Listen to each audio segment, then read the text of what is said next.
Can we have an approval of the agenda? So moved. Second.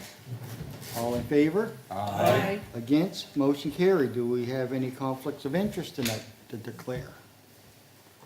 Seeing none, we'll move on. We have a presentation from Stephanie Sainte-Pierre. The Center of Acadian University, Sainte-Anne. Perfect, thank you. Thank you for taking the time to allow me to present tonight. My English isn't always up to par when it comes to talking about my work. I can have conversations about getting my car fixed in English, no problem. But when it comes to talking about my work, I do have a hard time finding the right words, so I hope that you will be able to bear with me. And I would be willing to answer questions in French if you would like that as well. So the reason for my presentation tonight is to essentially propose a partnership with the municipality of Argyle. It's a presentation that I have already given to the municipality of Clare last week, and it would be to partner up with the Centre Acadien, the Acadian Centre, at the Université Sainte-Anne. So the project's name in French is Mise en valeur du patrimoine culturel et historique des Acadiens et Acadiennes de la Nouvelle-Écosse.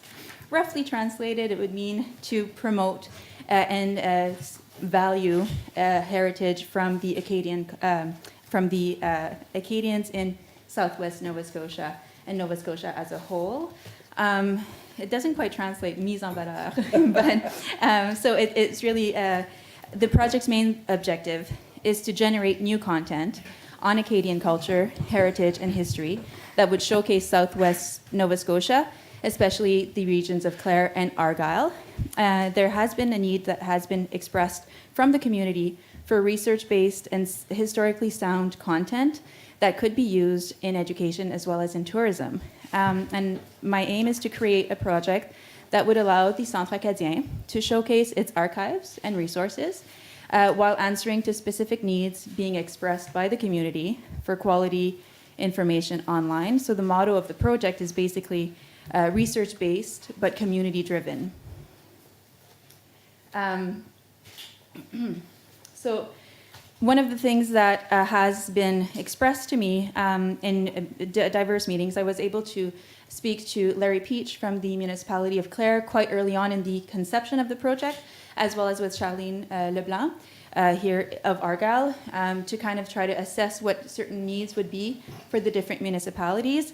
And one of the needs that was expressed was to enhance online presence of Nova Scotia's Acadian heritage and ensure that that content is available for tourism as well as for educational purposes.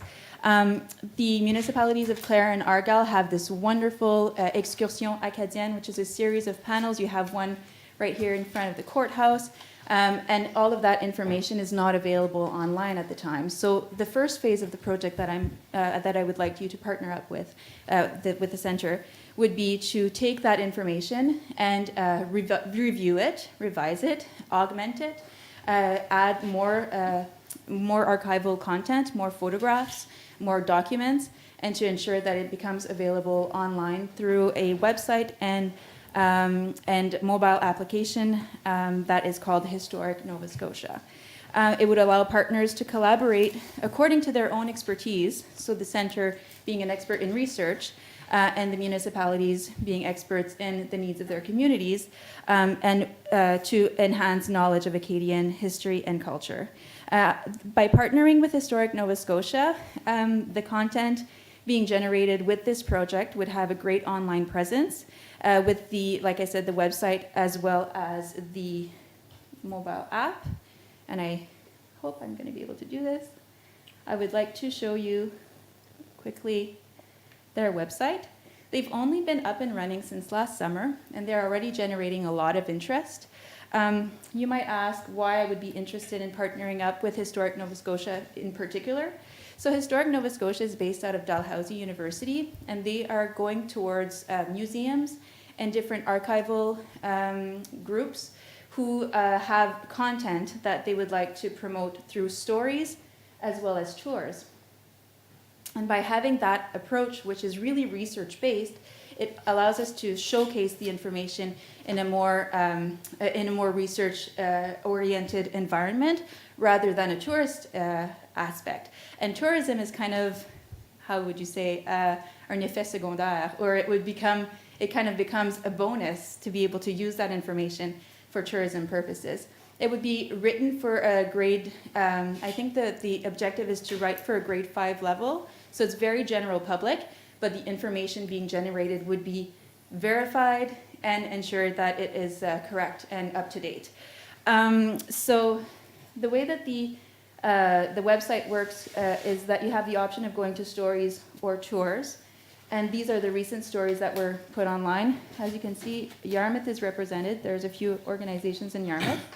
And one of the reasons that I am interested in working with Historic Nova Scotia is because they are very flexible when it comes to content. It would allow us to publish the content both in French and English.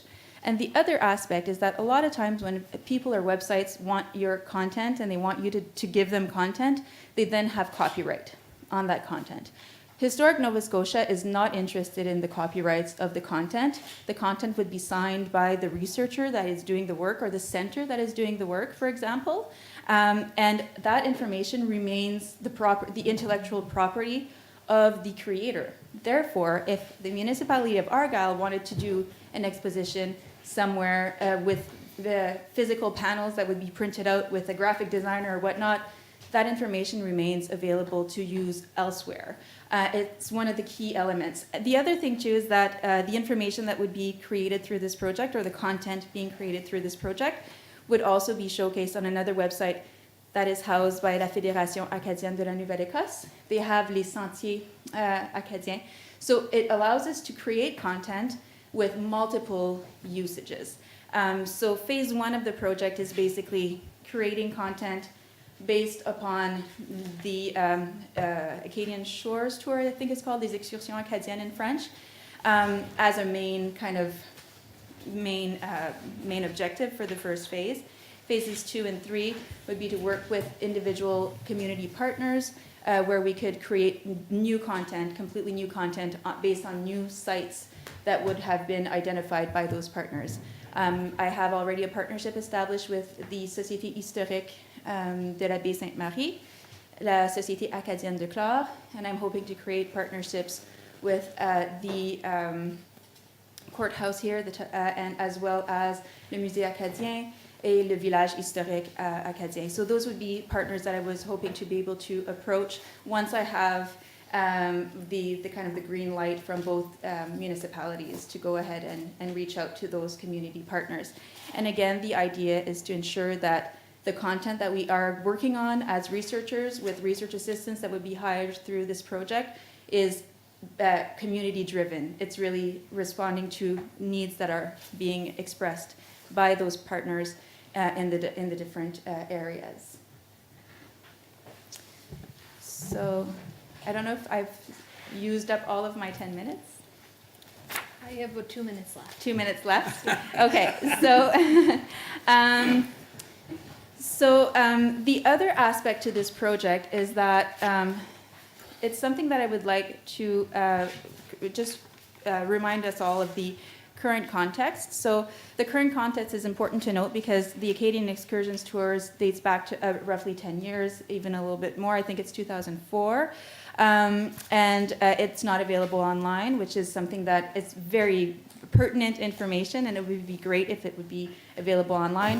Think about having all that information on your phone in an app. When you're sitting somewhere and you have the GPS activated, it'll tell you what are the historical sites that are close to where you're standing, so it's just great.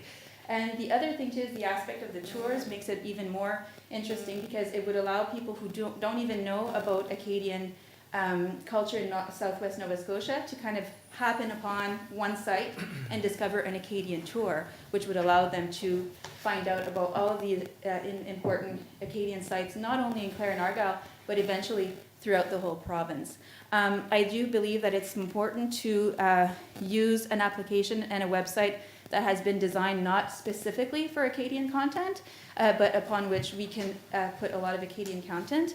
And Historic Nova Scotia has asked me to sit on their board of advisors as the Francophone and Acadian representative for the Centre Acadien to ensure that they always keep in mind the importance of having French content and French and Acadian heritage and culture being showcased. Thank you very much. Questions? I'm sorry. Go ahead. Just wondering, did Claire go on as a partner with you already? or- I'm waiting for the response Okay. from Claire, and they're waiting on you, I think, as well, perhaps. But I did have a great response from the Clare Municipal Council, I have to say. And they did have a lot of questions, and they seemed very open to the idea. Perhaps something that I forgot to mention that would be worth mentioning.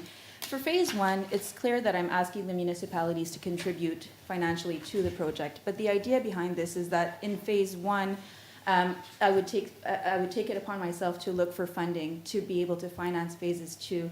And so phase two would be the funding that I'm asking for is actually to be able to reprint some of those panels, perhaps even all of them, and maybe add 10 to 15 extra ones according to the content that we'd be creating.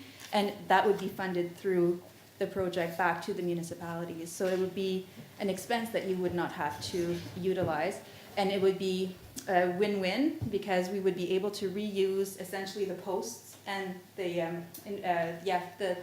actual posts being used and just replace the surfaces with new content and have perhaps a mention of historic Nova Scotia so that people discover the app through the physical panels. So I'm working with a few people that have a lot of knowledge when it comes to funding applications, and it's the kind of project that has many legs. So different aspects of it will be financed by different organizations. But I had a meeting today with Patrimoine Canadien, Heritage and Culture. That was one of the people that I'm talking to about aspects of this and how the content could then be reused for cultural promotion. Deputy Warden Hughes? Well, one of the questions was answered Okay. that I had. But is this an ongoing, okay, so financial contributions, that's something that we can look to have to contribute to this year after year after year? Is this phase 1, 2, and 3, and then what? Like it stops or It's what's- done. It's done. It's, Yeah. So it's not an ongoing No. financial burden on anybody. Like No. it's- The contributions are essentially to be able to help with the salaries for this research, with the research assistants that would be hired. So the first phase would be this summer. I've already submitted for Youth Canada Works. Yes. And basically Youth Canada Works, it's 75%. 75%. So the 25% is then divided between all of the three partners. Université Sainte-Anne would pay a third of the 25% and the two municipalities. So, and then there's so in kind, my salary in kind until the end of this summer is offered by the Université Sainte-Anne, and then paid by the project is essentially because as project lead, this would be my only project starting in September through the Acadian Centre. And so that's the other amount that is there. And that would be to revise content. So I've been working at the university as a sessional professor for the last 3 or 4 years. I know our students' potential. I know that they have really great research potential. I also know that the research that is going to be produced by the students will need to be verified because they are undergrad students. So that's why I'm allocating that time to be able to revise the content myself as a historian, and to be able to ensure that it is historically sound. And that time will also be used to fill out applications for funding. So that's taken into account here as well. Councillor Bianchi. So I guess the ask for us is it $3,038.97? Is that the amount, or No, what is the amount? It would be Okay. 7,800 Per partner, so everything there per yeah. partner, right? Okay. Yeah. So it ends up being 7,900. Yeah. Okay. Yeah. And Gotcha. 97, yeah. Yeah. And there's some of the costs here are approximate. For example, the travel cost. It depends on how many times myself or some of the students come to the area of Argyle, for example, if we're based out of Université Sainte-Anne. if we need to go to Halifax for meetings and stuff like that. But I don't think that I don't think I'm underestimating this one. The training is actually a training session that will be paid for through the project with Archive of Nova Scotia, the Council of Nova Scotia Archives, which would be coming to Université Sainte-Anne to give proper training to the students being hired this summer so that they know how to research through archival funds correctly. More questions? So I guess we'll have to take this figure to our budget deliberations and Absolutely. discuss it at further length. So I guess I'd like to thank you for, Thank you. And if you ever have any questions or any follow-up questions, feel free to call me or email, and I would be more than willing to answer those questions for you. Great. okay, Merci thank you. beaucoup. Okay, thank you. Merci. Merci. Okay, number 4, adoption of the minutes, Committee of the Whole, February 26. So moved. Second. All in favor? Aye. Against? Motion carried. Business arising from the minutes, there's nothing here, but is there anything anybody would like to bring up from those minutes? Hearing nothing, we'll go on to Councillors Report. We'll start with Councillor Digdon, if he Okay. has anything. Yes, I've done a little bit, or tried to do a little bit the last month, I guess. Attended a meeting concerning the airport, attended a meeting concerning the new municipal office, attended the wildlife supper in Quinnen and the pancake supper in East Pubnico. And the big reason I'm putting that down is just to thank all the volunteers that work at these events and all the volunteers that work at events all over the municipality. Also attended an evening welcoming new residents to our area, sponsored by the CDNE and the REN, was it? Because I'm asking Mr. Muse, because he was there as well. Also have been taking orders and delivering civic signs. These signs are now available through the municipality for no charge, and I would urge everyone to get one if they don't already have one on their residence or business. And I can't stress those civic signs enough. As a retired paramedic, many of the times out at 3 o'clock in the morning, driving up and down the road, you want to help the people, but you just can't find the residents, and it's hard. It's definitely hard, knowing that they need you in a hurry. So these signs are available. Please call the municipality and order one if you don't already have one. There's no charge, and you can either pick them up or they'll be dropped off to you. Thank you. Councillor Brooke?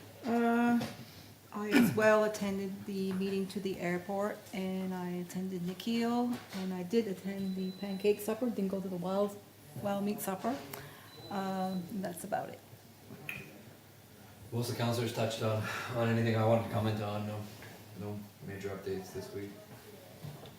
Deputy Warden Muse?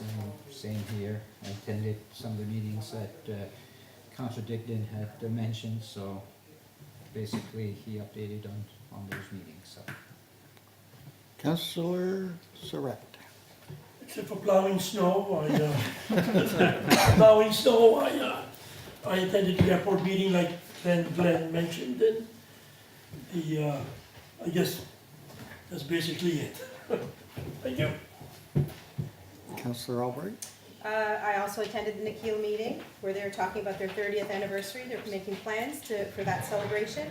Recreation meeting, it's in the report. Lots of things going on in recreation. There are a lot of winter activities, spring activities coming up. Volunteer banquet is coming up, and it's mentioned Audrey Doucette is our provincial representative.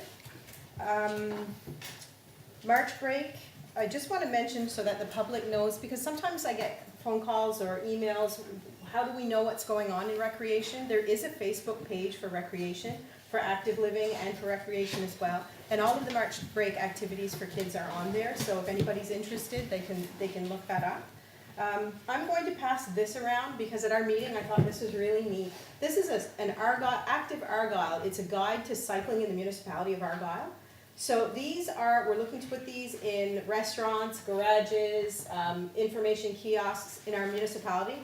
And it talks about all the different places that you can do cycling in the municipality of Argyle. There's Yarmouth County Rail Trail, Lake Vaughan Loop, Surratt's Island, Morris Island, East Pubnico, the biking trail that Councillor Bork got going. There's a picture of that. And it has cycling tips, things like that. So these are available. I didn't even know that. So she mentioned this, Nat mentioned this at our meeting, and I just thought it was really interesting, and it's nice to showcase our municipality. Baseball and soccer AGMs are underway because those seasons are going to start very soon. Also attended a YMCA meeting, which we talked about at the last committee of the whole meeting. Doctor recruitment, there was a meeting on February 28th, and doctor recruitment initiatives are starting up again. So they are looking at building information to give out to potential doctors wanting to come to our area. What do we have to offer? What's available out there? They're building a pamphlet to be able to hand out. They're starting to think again about approaching potential grad students, medical students. Also today, the warden and I attended an EMO advisory committee meeting. And just want to give you a heads up, we talked about comfort centers today and the lack thereof in our municipality. It's a bit of an issue for us, as well as water supply when it comes to, we've had a couple of issues with drought. So what is it that we're doing, what are we looking at in terms of comfort centers?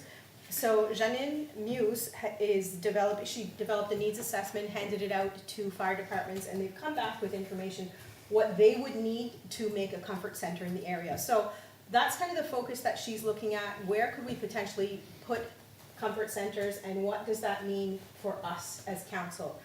That means we're probably looking at having to invest some money, and there will be likely a presentation and a request coming to us outlining that for us. And with the Eelbrook Fire Department looking at their building in the near future, we talked a bit about that as well, that what would it take to be able to put an adequate comfort center in that building? What could we do to help support that? Yeah. And that's everything. Was that it? That is it. Is that all? Sorry. Wow, It was No, busy. it was very informative. very, very good. So after hearing all the councillors and Councillor Albright, I think most of the bases have been covered. Just wanted to, I guess, on the volunteers, I know today I finalized my 2 volunteers, and I hope that everybody else has either finalized them or is in the process of finalizing their volunteers, and the volunteer banquet again is on April 5th. It's always a good turnout, so thank you. Thank you. The warden's report, I'm looking through it here. It's online if anybody wants to see, but I don't see a whole lot that, yes, I did, me and the deputy warden, we attended a book launch by Gerard Boudreau. He done a biography basically on his father, who was an early clerk for over 25 years for the municipality of Argyle. And I guess everything else has been covered. Well, the Yarmouth Area Industrial Commission, I done a meeting there, but some of the fellow councillors were there, but nobody mentioned it. But so we'll move on now to staff report. Bailey? Okay, so the staff report we have uploaded online, so it's there to view. With respect to Alain's update, he's on vacation right now, so there's no update for our own internal, like our admin staff. However, there's something there for recreation, finance, etc. So you're more than welcome to take a look, and if you have any questions, just let me know. Anybody have any questions on the report? Strategic priority topics, nothing under there. Number 10. For decision, Wedgeport Sewer Committee Council Chair.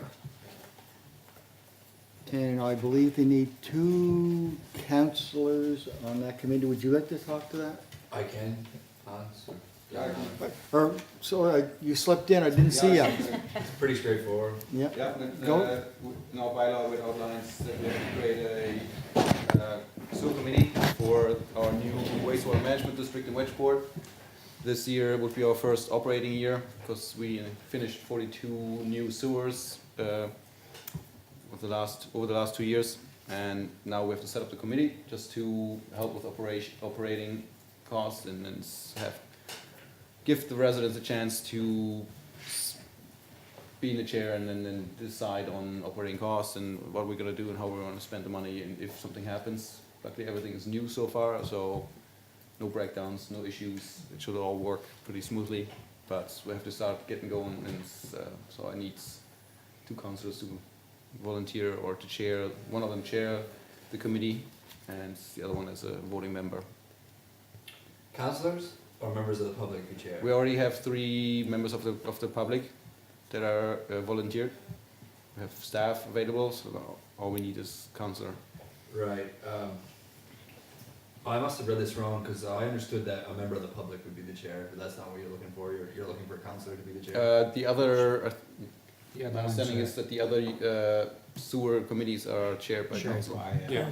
Okay.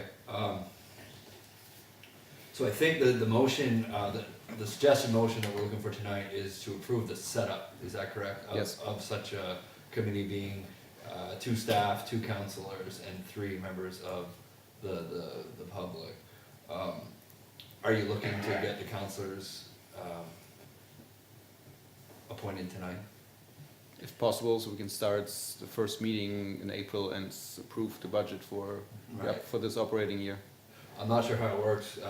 Councillor Murphy's not here this evening, but I mean, may as well point out the obvious. The wastewater is in both of our districts, That's so right. it's only logical that it would be us too, correct? And that's how. To me, that's how I and see And it. that's how the others are formed, so. That's right. Okay, Calvin. Like West Palm Sewer Committee, I'm the chairman, Glenn is a committee member, and Kathy is also, so. Kathy's also a member. Yeah. So I'll gladly put my name forward, and I wouldn't be opposed to being chair, but I can't speak for Councillor Murphy, obviously. I don't know if we can legally do that without him here, but we can appoint him, or can we not? We can appoint him. Yeah. We've done it before. Yeah, that's right. All right, so I'll make a motion. Well, maybe it should be me, since that would be, Somebody else make the motion? yeah, I would suggest someone else make the motion. Okay. Calvin? So I'll make the motion that, the suggested motion is that council is supporting the setup of a Wedgeport wastewater management committee with 2 members, where 1 member, this is councillors, will be the chair. Are you saying you want to be the chair, Lucien? Correct. With Lucien LeBlanc, Councillor Lucien LeBlanc being the chair, and the other councillor being Junior Roderick Murphy. I'll second the motion. All those in favor? Aye. Against? Motion carried. Moving on to major recreation infrastructure project. We've had 1 meeting, preliminary meeting, that Deputy Warden, myself, and Ellen attended. And I believe well, it's on the news now, but I believe the project steering committee will be the 9 members for now, and it will probably change as we move along with the project. We're very early stages. You can see there's some CAO comments. We meet again on Friday morning to sort out more of this. There's some ideas what people would like to have there for infrastructure, but nothing's set in stone yet. There's Can you talk. mention what they are to the public, Mr. Warden? I'm scrolling down the document, Sure. which is online, that anybody can see. And part of it is a field house, aquatic center, Very good. an indoor and outdoor track. So- Outdoor. So that would probably be in the field house, the indoor part of it, I would think. Field house, Well, because I don't know, what does that mean, that word field house? What does that mean?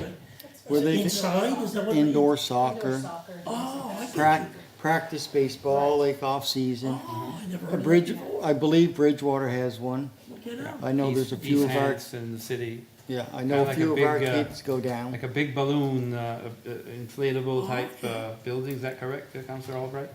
I think so. Yeah, Some, yeah. I think there's different Interesting. varieties, Yeah. but yeah. Very It's good for interesting. seniors too, because they can do the indoor walking in the wintertime, Mhm. which is nice. Very good, thank you. So as of now, I guess we're gonna appoint those 9 people, myself included, for the steering committee for the time being. I had to leave the original meeting about a half hour early for another commitment, and Deputy Warden has anything to add, step in. No, you've pretty much covered it. It's just a matter of getting this, to say that we are on board, I guess, at least to go with the steering committee to see, because we have no idea yet. We figured that it should be done in stages, you know, and that way, we picked out like the 3 most important that we felt people would want more, and that's what we would be working towards, right, at this point. So, no, it's just a matter of right now getting the okay to appoint the steering committee and have it as the group of 9 to do it. And I'll just point out, then you ask your question, and it's very important, I believe the applications By the end of June. by the end of June for the Canada Infrastructure Program have to be in. And, I mean, to be honest, this project's not going nowhere if we don't get, It's an major opportunity. investment from the federal government. It's an opportunity. So- right now. If it goes through the way we hope it does, I mean, it will be quite a commitment from the municipalities, but the numbers weren't nearly as, I don't know the best way to say it, scary as what I thought they were gonna be. Okay. If we get the percentages from the other 2 levels of government, That's right. this project can be doable. So, it's gonna be exciting to see where it goes. Councillor Surratt first, and then Councillor Diantema. Question I had, aquatic center, does that mean the YMCA? Not necessarily. Not Because I didn't see necessary- YMCA there. Yeah. Oh, it doesn't necessarily mean the, okay, I just want to clarify. But, I mean- From what you understand so far. Well, yeah, but we really haven't even got it with the batter's Oh, box I yet. get you, okay. We'd have I didn't that, see YMCA, I Well, was wondering. yeah. Okay. that would all have to be dealt with the steering committee. Very good, yep, great, Just calling it an aquatic center at this point. at this point, thank you. Councillor? I know in the past we had talked, and one of our priorities was the finishing of the track and field in Panorama. Was that mentioned at those meetings or whatever? Yes, Yep. it was. Yeah, That it should be included, and I thought it was in this phase 1. That's why I'm surprised that I don't see it here. we can talk about it Friday, but yeah, that would probably be part of the application. I thought it was mentioned that Okay, would good, be good. another part of it. Yeah, just the indoor, outdoor track and field But I housing. don't see it in this recommendation Great here, point. so I just thought maybe that it was You're dropped. right. But for argument's sake, it doesn't say location for the outdoor track. That's right, that's right. Well, and And that's that what I could was be the thinking, outdoor track. and that's what I was thinking. Exactly. Is that which location, Exactly. what are we thinking And about I here? think that's So, where it's included. Yeah, Yeah. okay, great, thank you. Any more questions? Exciting stuff. So what do we need from this council? I'd like to move that we, I guess, Approve our 3 members? approve the group of 9, Well, just us 3. approve the group of 9, that the CAO and the warden, deputy warden be on the committee for the group of 9. Municipality work. Steering committee. On the steering committee, thank you, Danny. Do we have a seconder? I'll second that. And if I may, You may. there's another motion that was required as well from the CAOs of the town as well as the municipality of Yarmouth. And then Ellen had mentioned it to me as well. A motion needed from you folks for the approval of the scope of phase 1. Okay. So we need that tonight as well, yep. Which will be another motion. Yes, Yes. yep. So on the original motion, all in favor? Aye. Against, motion carried. Somebody care to make another motion based on what Ailey has pointed out?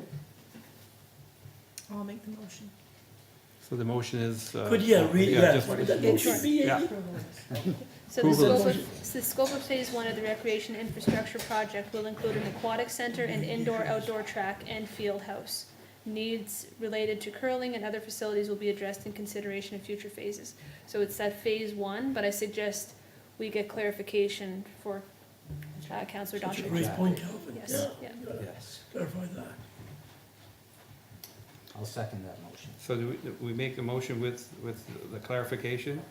Yes, so, Yeah, I I would can want get- that clarification for I'm sure. pretty sure that's what it is. yeah, so we'll make that amendment, Okay, great. and I'll send that to you, Shirley, and I'll write the motion and send it.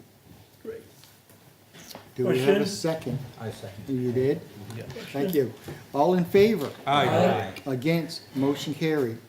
Tender for road extension for future development, we're talking about the piece of land that our municipal building will be the front part of that lot. Are we correct on that, Alex? Yes.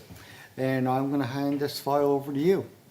Okay, yeah, I handed in this request for decision because I think it's common knowledge that we're trying to develop the land beyond to the east of the new municipal building, pretty much behind the building.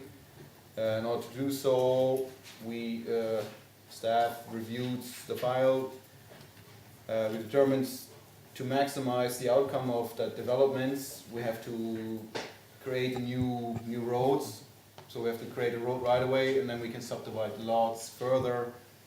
And there's a difference between being service lots, like we're extending our existing sewer into that direction within the road alignment, or we keep it unserviced, and it means there's no direct sewer connection. So what would be allowed would be on-site sewer developments. There's a big difference in lot size and what you can do and what you can't do. So we made the recommendation to service these lots, create a new roads, extend the sewer in that direction, and then you can create several lots of different sizes. The minimum size, I think, where currently would be single family for 10,000 square feet, and other larger lots that would offer larger housing developments. So with that, currently our road design only goes to the end of the staff parking area. So from there on, we engaged an engineer to give us a quote to help us design, give us detailed design to further develop the roads further into the lots to make that development possible.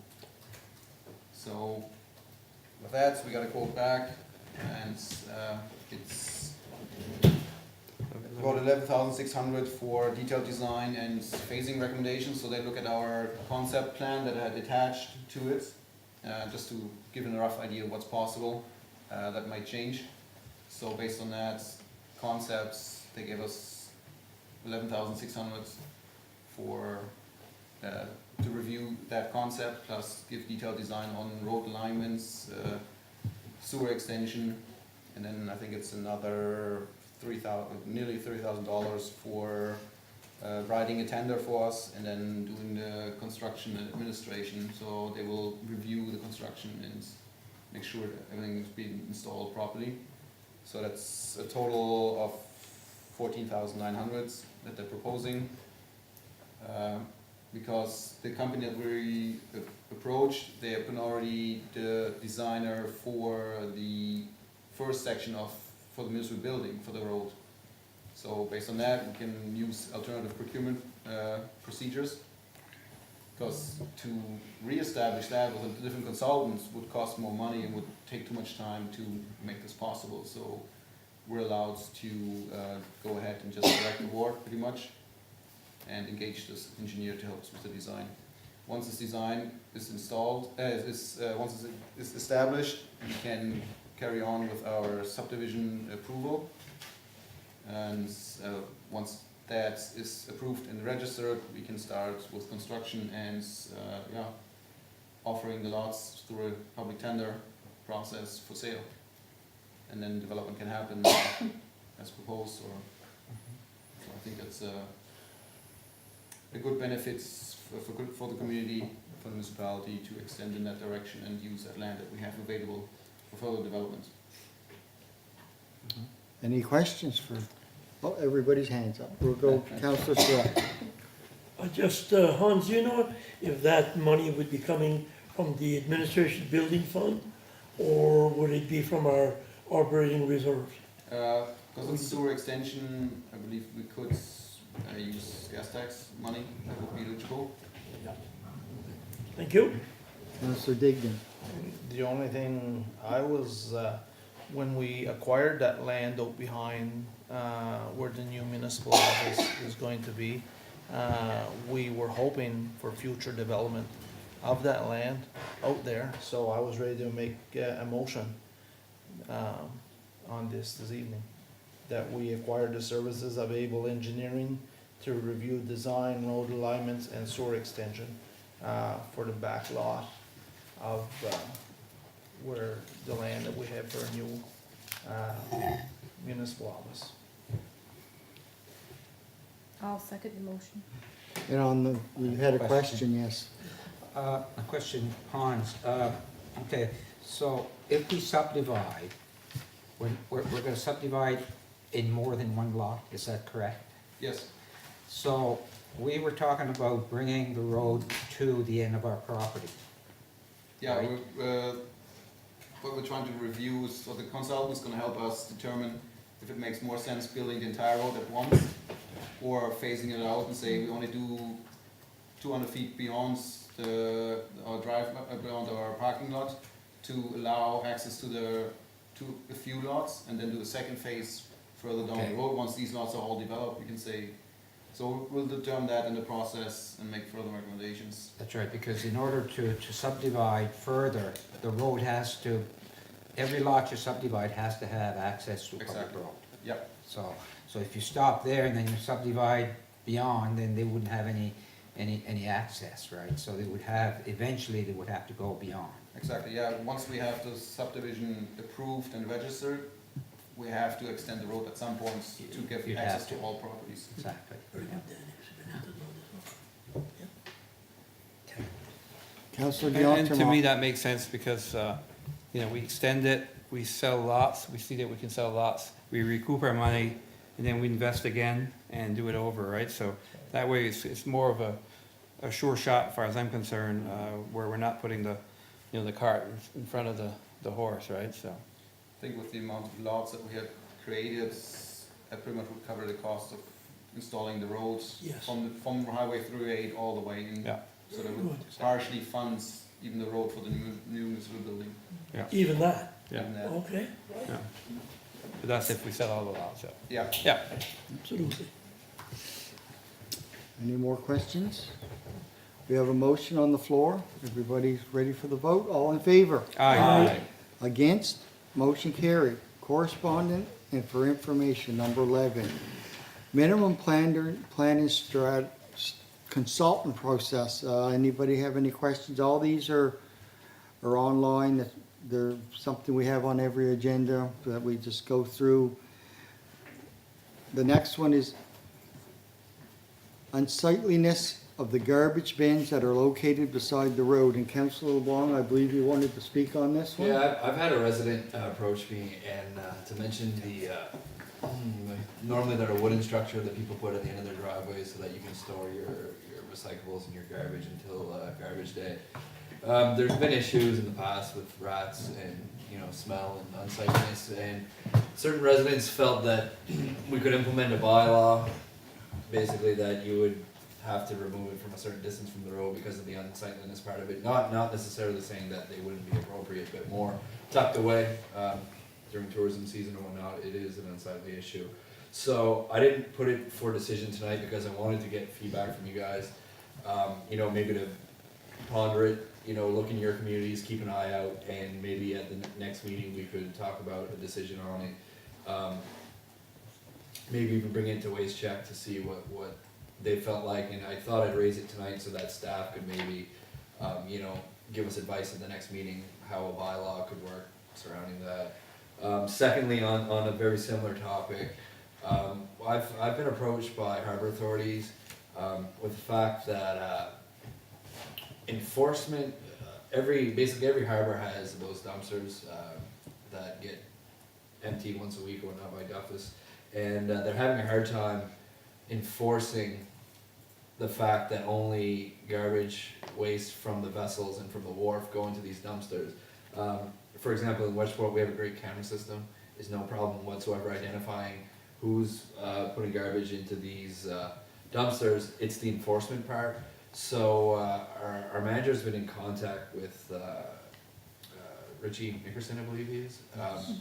And basically he said his hands are tied, so as far as fining and things like that. So I wanted council to consider, again, I didn't put it for decision tonight because I feel like we need a little more feedback and you guys would like some time to, you know, mull it over. But I was contemplating trying to find a solution that with the harbor authorities within the municipality of Argyle, giving authority to the enforcement officer to actually hand out, you know, monetary fines to deter people from doing this. Because what's happening is basically, if you're a vessel owner, you're paying for waste disposal for a lot of people who are taking their household garbage to the wharf.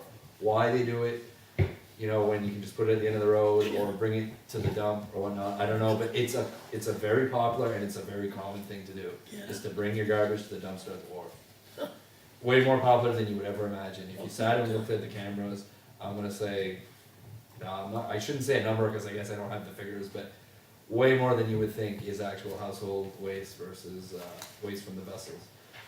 One positive note is, as the mentality of the world is changing, the vessels are bringing more garbage and waste ashore. So we're actually using our dumpsters more, which is a great thing, and we want to promote that. However, if household garbage is going to these dumpsters, there's less room for vessel garbage, deterring captains from A, bringing it to a dumpster that's already overloaded, and B, they're paying for someone else's waste disposal. So food for thought, as well as maybe, you know, staff could slightly look into, you know, what a bylaw could, if it's at all possible, to administer, you know, the authority to make that happen. Councillor? Quick question. Yes. How is it paid? Is it per week or the amount of garbage? It's weight. It's It's like weight. it's like They anything weigh- else. They weigh, Yeah, yes, so it's you're like paying anything for, you're paying for extra. Yeah. It's a weekly pickup, right? Yes. Yeah. It gets picked up once a week, and you pay per the weight. It's commercial. For the weight, it's weight, Commercial waste, and Yes. it's billed to the Harbour Authority. exactly. It's not something paid by small craft harbors. No. This is one of the things that your user fees at these wharves Pay for it. goes to pay for it. So just throwing quick numbers out there, they're not perfect, but I do know it's around $12,000 to $14,000 a year at the Wedgeport wharf. So if you have 40 vessels at $1,000 a year, you know, your income's only 40,000 to do a lot. And if you're using 14,000 of it for waste, and a lot of that waste isn't even from the vessels, That's right. it's a bit of an issue. Councillor Dion. I guess, Councillor LeBlanc, if you think that the problem at the breakwater is any different than any other wharf in the municipality, including Dennis Point and Camp Cove and Lower East and all the others, it's probably all the same, so. It was raised to me from our manager in Wedgeport, however, I'm assuming every harbor authority in our municipality would welcome such a bylaw. It's basically just to administer, you know, the authority to go and do something about it, and then eventually, once word got out, it would deter people from doing this. Sure. Councillor Surratt. I'd just like to bring something up, you see, I'm gonna look into it. With the waste check, we've passed a bylaw, the waste check bylaw in our municipality. It was last year when we passed it. And so Richie Nicholson could give out tickets for illegal dumping or whatever the case may be. So I'm surprised, really, because it was brought at the waste check meeting to be sure we had the bylaw passed. I emailed Alain, Alain sent it back to me, it was passed, gave me the date and everything. And Chris was here when it was passed and sent out.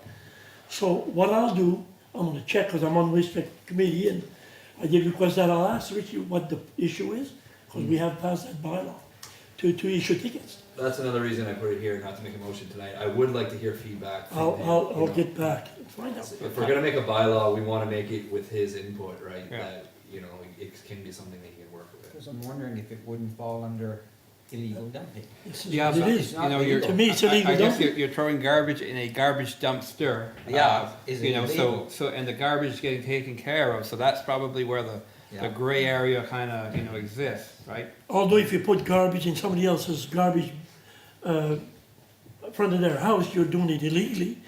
But although it's their place, you're still, and that's illegal, I know that. It's a lot of questions and I'll clarity find out on from- my from end that here, would yeah. be- As well as, you know, we've tried everything, this is sort of a last resort, there's signage galore, you know, and conversations have been had, you know, our manager has chased people through the village, right, trying to, you know, educate, so it's getting out of hand. Hans, you would like to add to this? Yeah, I'd like to add, being the active bylaw enforcement officer currently for Argyle, we may need some more resources to enforce that.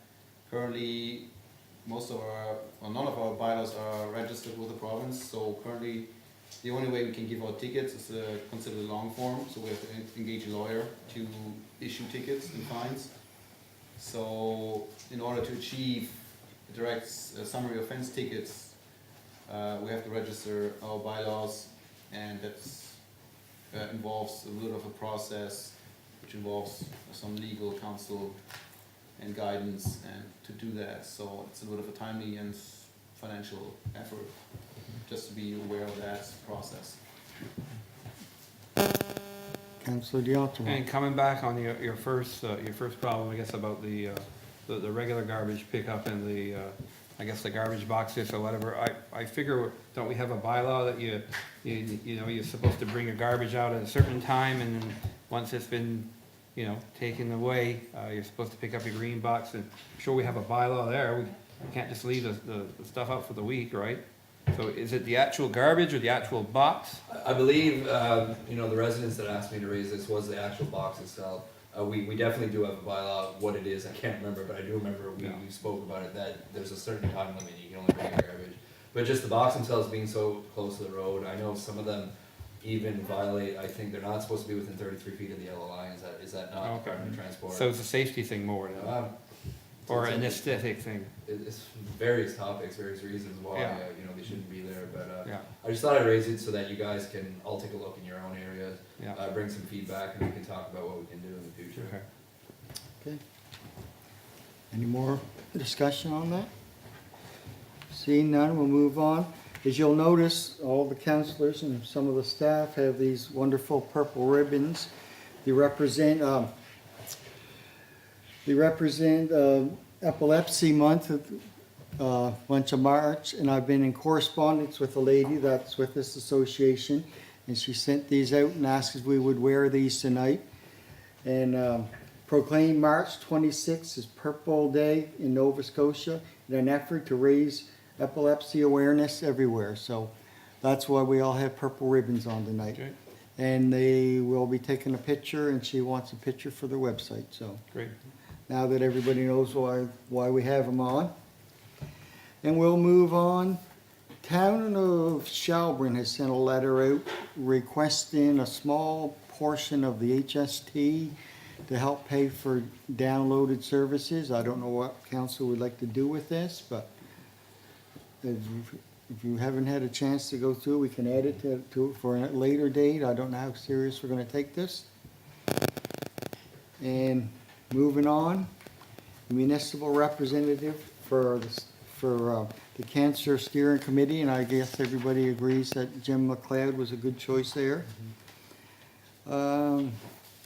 Feasibility study for the community center in Wedgeport. Have you got anything you'd like to add on Yeah, that? sure. I mean, Kelly LeBlanc, the chair of the committee that they formed, the parent committee, sent me that it's just for council's information. However, I should update you in case you're not aware. A new school has been proposed for Wedgeport, it's on the 2019 list for the school boards or whatnot, and the community is asking for a component of the school to be community directed, something like a smaller version of what you would see at ESPV. We've mulled over and talked about a fitness area as well as especially like a daycare area. And feasibility study's been done, the full study's there. It's a great case, there's federal funding involved for something like this. So although it's not a shoo-in, things are looking pretty positive. And especially, like I said, what's really being talked about is the daycare aspect. And it's been mulled over the size and whatnot and what's feasible for a small village like Wedgeport. Basically, the one in Tuskeg's at capacity. So what could happen is the residents from Wedgeport that send children there wouldn't anymore, in theory, to open up capacity there, and then they could just have them at Wedgeport. So that's a real positive initiative that's happening in our area. Very good, thank you. Questions? No, just a comment, that if you, Mr. Chair, if you don't mind, going back to the waste bylaw. Bylaw number 27A, September the 11th, on Tuesday night. Solid waste resource bylaw, second reading is moved by Calvin, seconded by Lucien, that council adopt the amendments to the bylaw 27A, solid waste resource collection and disposal. And he says here, Alain, he sent it back to me saying, I have to check if it was sent to Halifax for registry. So it was moved. Gotcha. So the bylaw is there, but like Hans said, if it was registered, he said, Alas says here they sent it for registry. You have to check with Chris about that. Anyhow, just to, Yeah, I mean, I still think we need to check to make sure what the issues is, why he can't go, and you I'll know, let on you know. Smallcraft Harbor's property and what issues he has with that, but at least we have a bylaw, thanks for that. Thanks for the information. I know. And you're done with that topic, Councillor LeBlanc? Yeah. We have a press release, Modernization for Municipal Government Act. Basically, it frees us up to allow us to spend money. There was just a short list of what was approved that we could spend without a government approval. For example, one would be like working on internet, rural internet. We'd be free to spend money without going to the provincial government. Is there something, oh, Sorry. no, is there anything else you'd like to add to that, Ailey, or is There's that? nothing further. Okay. No, you covered it. And the next one is a green construction through wood program. It was something, an application we applied for a municipal building, very little funding available, we didn't make the cut. So it's a no letter. Policy change to do with leave of absence, to do with sick family members and whatnot. It's extended from 3 days to 10 days, I understand. Yes, yep. And The notice was given February 28th. so there's no action on that tonight, is there? Shouldn't we be more voting on this? So we can vote on it the next council meeting, Oh, I'm but I just, sorry. yeah, that's my mistake. I just had it for information for this evening. Okay, thank you. And amendments to the Emergency 911 Act, basically, in times of emergency, they may allow internet use or cell phone usage in centers, like emergency centers without charging, and satellite phones. And Yep. it sounds like they just had a little extra money in there, because we're all charged so much a month, right? And it goes in a separate fund, it doesn't go into general revenue, so the fund must build up over time, and it allows them to make changes, and that's the way I understood it when I read it. Anybody else? Okay, financial requests. We got, Yeah, I can, I'm sorry, I don't know, I'm sorry, I can take that one if you want. yes, go ahead. The municipality of Argyle has been asked by Joseph Jacquard of l'Association des acadiens métis suédois. I had to laugh at the letter. Basically, I really enjoyed it. They're not for profit, and they basically said, thanks for the $500 in 2017. We didn't apply in 2018 because we did pretty good. But in 2019, they could use another $500. I really like that because it's not every association that words it like that. I thought it was pretty good. Yeah, you're right. So I'll move that we give them the $500 for their initiatives in 2019. Second? All in favor? Aye. Against, motion carried. And another district community grant for the Pumlico Ladies Auxiliary, is that Kathy? Yeah, that's me. They are interested in applying for the community grant for, they're looking to purchase new kitchen supplies. So I'd like to move to give $500. Second. All in favor? Aye. Against, motion carried. Agenda topics for the next meeting or notice of motion by councillors. Is there anything that anybody's burning to add to the next agenda? Kathy? I just have a comment. Yes. While we're talking. I was contacted once saying that they were trying to get a hold of a counselor and the phone number wasn't working. Anyway, that doesn't matter. So I was just wondering if all the counselors would update their telephone numbers to be reached at. So that's all I just wanted to mention, that's all. I'll guarantee you mine's working. Yeah. So So, Where at? What do you mean? Website. on the website, Oh, yeah. Okay. So if you guys want to send your phone number to me. The one that you want to be contacted to. Yes, and Yeah, I can update the website. right, that's all I wanted to And I mention. can double check, because the number that's there may be the correct one, but we'll update it. So I can take that action. Okay, question period. Any questions? Anything on Facebook? We're not very exciting, I guess. It's a basic meeting. Okay, so we have to go in camera for contractual reasons. Question Did you want to speak to someone? Just for a few minutes. Yeah, we're gonna go out of this meeting in camera, and we'll take a break in between, so, okay? Would that work for you, Gary? Yes, thank you, sir. Okay, Move to go on camera. we move to go in camera, and we'll take a 5-minute break.